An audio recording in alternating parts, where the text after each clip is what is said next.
Subscribe my YouTube channel, guys. किनभने दिनभर हाँस्दै खेल्दै मान्छेहरूसित गफ गर्दै फोटो खिच्ने हो, दुःख लाग्दैन। फेरि यस्तो वातावरणमा रानी चुला यत्तिकै भने हो त केटा हो, आऊ घुम्नलाई जिआफ लिएर। हाम्रो त कोही छैन, हामी कसलाई लिएर आउने हो।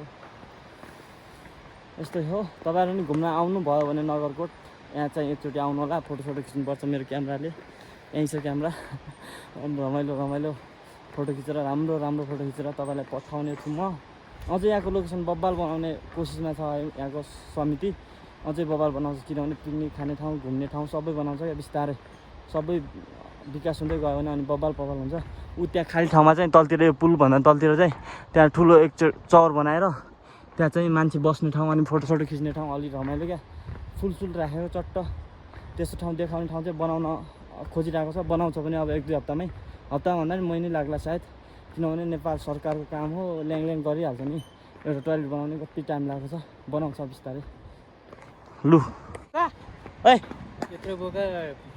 ए बोको लु त बोकालाई लिएर जानु ल। अब चाहिँ मान्छे फोटो खिच्न आउँदैछ, मैले चाहिँ बोकालाई देखाइसकेँ केटा हो। बोका ऊ जानै मानिरहेको छैन। बोका दाइ चाहिँ लिएर जानै हुनुहुन्छ। अब बोकालाई लिएर जानुहुन्छ अनि चट्ट मजा आउँछ ल। म ऊ त्यो दिदीको भिडियो खिच्छु।